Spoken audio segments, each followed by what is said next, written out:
જોઈ હાથીઓએ પથ્થરો નીચે મૂક્યા અને સૂંઢ ઊંચી કરી પાડાની સામે લડવા તૈયાર થયા.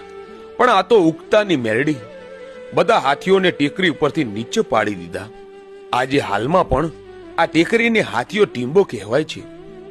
માં મેલડી વિચાર કરે છે કે મલ્હારરાવને મહેલ બાંધવા દઉં, પછી કરામત કરું, જેથી મલ્હારરાવ પણ જાણે એને મેલડી પને પડી હતી.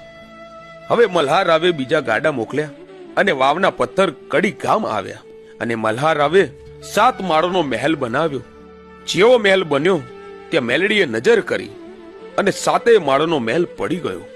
વળી બીજા 3 મહિને ફરી મહેલ બનાવ્યો, વળી પડી ગયો. આ રીતે 7 વાર મહેલ પડી ગયો. પછી મેલડી માએ વિચાર કર્યો કે લાવ મલ્હારરાવને સપને જઈને વાત કરું. મલ્હારરાવના સપનામાં આવીને મેલડીમાં બોલ્યા, મૂકી દે મારી વાવના પથ્થરો, નહીં તો તું ક્યાંય ગોત્યો નહીં જડે.